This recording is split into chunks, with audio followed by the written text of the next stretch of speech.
Hi friends, welcome back to Purnima family channel. మన ఛానల్లోని నేను motivation stories అయితే చెప్తున్నాను కదండి. ఆ మోటివేషన్ స్టోరీస్లో భాగంగా ఈరోజు నేను చెప్పబోయే స్టోరీ ఏంటంటే, ఒకరోజు ఒక చిన్న బాబు వాళ్ళ అమ్మని ఇలా అడిగాడనమాట. ఏమనంటే, అమ్మ, సరస్వతీదేవి రాయి మీద ఎందుకు కూర్చుంటుంది, లక్ష్మీదేవి కమల పువ్వు మీద ఎందుకు కూర్చుంటుంది? దానికి సమాధానంగా వాళ్ళ అమ్మగారు ఏం చెప్పారంటే, బాబు, ఒక కొలంలోని కమల పువ్వులు అయితే ఉంటాయి కదా, మనకి ఆ కమల పువ్వులు చూడగానే తెంపుకోవాలనిపిస్తుంది. అనిపించిన వెంటనే మనం ఆ నీటిలోకి అయితే దిగుతాము. దిగి కమల పువ్వునైతే అందుకోవడానికి ట్రై చేస్తాము. అప్పుడు తప్పకుండా నువ్వు ఈదుకుంటూ ముందుకు వెళ్తూ ఉంటావు కదా, ముందుకు వెళ్ళేటప్పుడు ఆ వాటర్ రిఫ్లెక్షన్ వల్ల కమల పువ్వు అనేది వెనక్కి జరుగుతూ ఉంటదన్నమాట. కానీ మనం ఎలాగైనా ట్రై చేసి ఆ కమల పువ్వునైతే అందుకొని తీసి తెచ్చుకుంటాము. కానీ అది ఎన్నాళ్ళలో ఉండదు, కొన్నాళ్ళే ఉంటుంది. ఆ కమల పువ్వు లక్ష్మీదేవి, అంటే మనకి డబ్బు అనమాట. డబ్బు సంపాదించడానికి మనం చాలా కష్టపడవలసి వస్తుంది.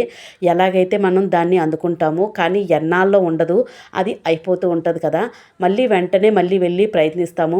ప్రయత్నించి డబ్బు అయితే సంపాదిస్తాం కదా. అనేది ఎప్పుడు మన దగ్గర ఉండిపోదు. కమల పువ్వులాగే సేమ్ మనం వెళ్తాము, ప్రయత్నిస్తాము, తెచ్చుకుంటాము. కష్టపడాలి, కష్టపడితేనే వస్తుందండి. అంతకు మించి వేరే విధంగా అయితే రాదు. అందువల్ల కమల పువ్వు మీద లక్ష్మీదేవి అందుకే కూర్చుంటుంది అనమాట. మన ప్రయత్నంగా వెళ్తే అది కష్టంగా తెచ్చుకుంటే మనకి సంతోషాన్ని ఇస్తుంది అనమాట. అది ఎన్నాళ్ళు నిలవ ఉండదు.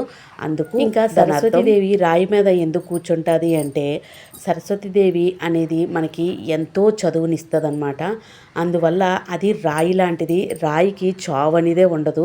అది చాలా స్ట్రాంగ్గా ఉంటుంది అనమాట. ఒక్కసారి పట్టుకుంటే దాన్ని వదిలిపెట్టినా, ఎంత గట్టిగా నొక్కినా అది ఎటు పోదనమాట. మన దగ్గర ఉంటుంది. చాలా మంది చిన్న చూపుగా చూస్తారు. రాయ అంత అవసరం లేదు, అంత ఉపయోగం కాదని అనుకుంటారు.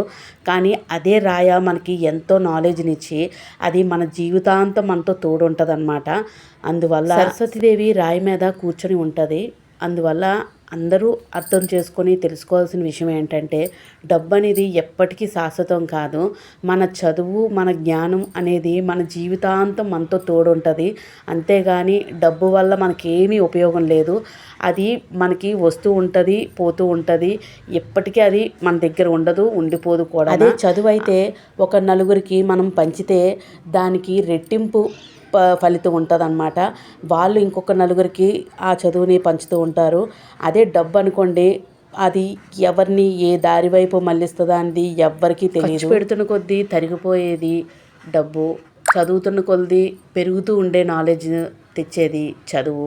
అందువల్ల మనం దేన్ని ఉపయోగించుకుంటామనేది మన చేతుల్లో ఉంటుంది. చివరగా నేను చెప్పాలనుకున్నది ఏంటంటే, ప్రతి ఒక్కరూ మనకున్న నాలెడ్జ్ని బయటికి తీస్తే అది చాలా రెట్టింపు ప్రయోజనాన్ని ఇస్తుంది. మన దగ్గర ఎంత డబ్బు ఉన్నది అనేది పలుకుబడి కాకుండా, మన దగ్గర ఎంత జ్ఞానం ఉన్నదనేది మనం సంపాదించుకుంటే అది తరగలేనిదన్నమాట. అదే కోట్లంత ఆస్తి. దాన్ని గుర్తుపెట్టుకోండి ప్రతి ఒక్కరూను. మీకు ఈ వీడియో నచ్చితే లైక్ చేయండి, షేర్ చేయండి, సబ్స్క్రైబ్ చేసుకోవడం మాత్రం అస్సలు మర్చిపోకండి. Thank you for watching.